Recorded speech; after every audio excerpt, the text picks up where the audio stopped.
All right, here is my Toro TimeCutter, and it stopped working on me the other day where it just stopped while I was mowing and it wouldn't do anything. It wouldn't crank, it wouldn't start, nothing.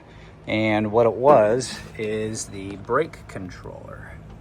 So that little deal right there that wire plugs into is a brake controller, and it sets the parking brake, and it also controls like the ignition, and just everything flows through that little device.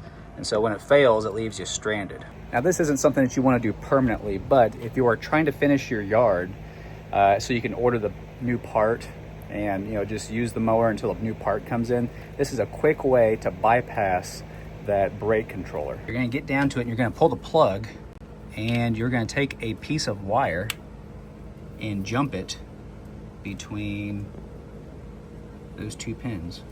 Now you probably want to use something insulated, or you can use a paper clip if you want, but you'll want to make sure it's isolated so if it's bumping around it doesn't hit something metal and short out. So I just use a piece of insulated wire, and so this is the clip that holds the terminal in place into the brake controller.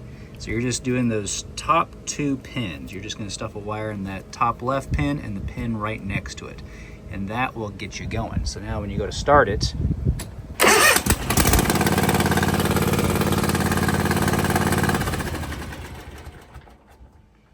now keep in mind you don't have any emergency brake and you don't have any safety features, so you can pull the you can engage the blade without sitting in it. You don't have to sit in it to start it or anything like that.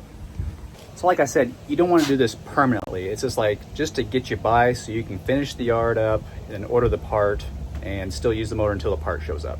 Now that's what we do to get the mower started and moving, but you'll need to disconnect the brake, emergency brake arms underneath. All right, so you're gonna crawl underneath the backside, and this right here is your emergency brake mechanism.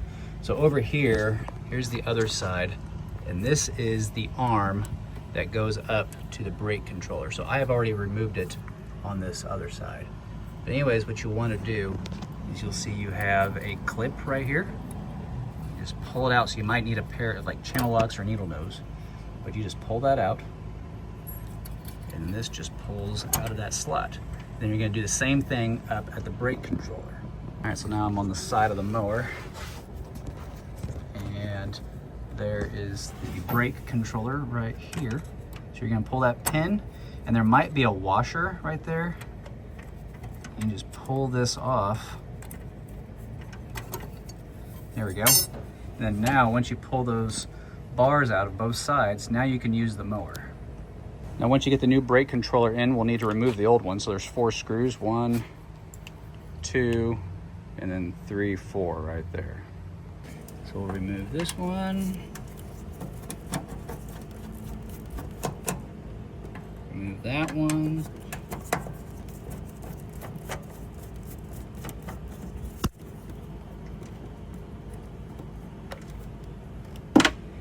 And the other ones, you have this little hole you can reach through. I already have the other screw back there removed, but you'll be putting the screwdriver through this hole to get to that one.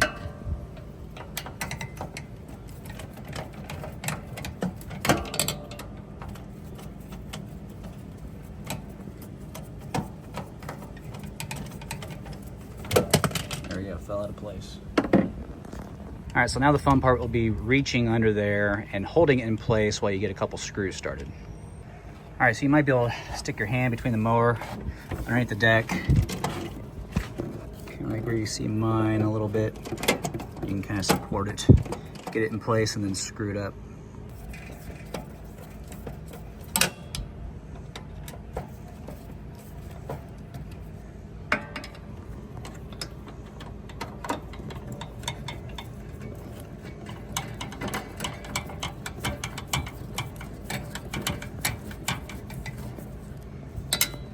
Now we can pull the cap, and then we can pull that wire out. Whoop, it's already been pulled out. And we can stuff that in place, let it click. There we go. All right, now we'll need to put our emergency brake rods back in place.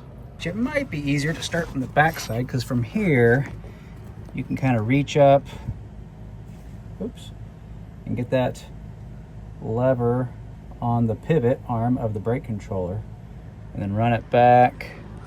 And then now all you gotta do is put this in here. And you may have to pull the brake arm on your hydro back a little bit to get that to fit into the hole.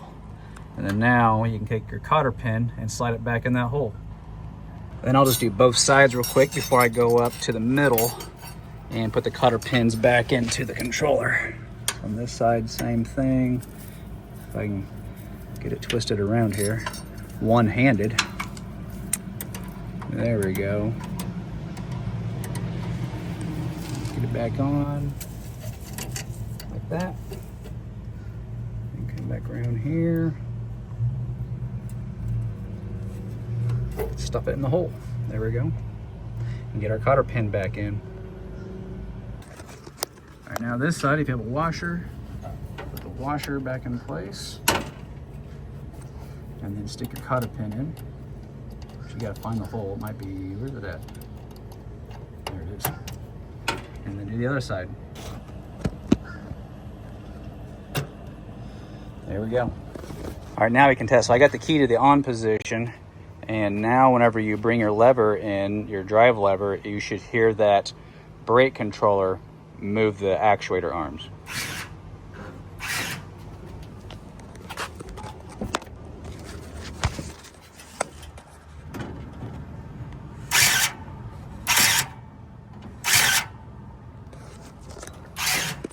So just about every time that controller goes out, you won't hear that noise anymore.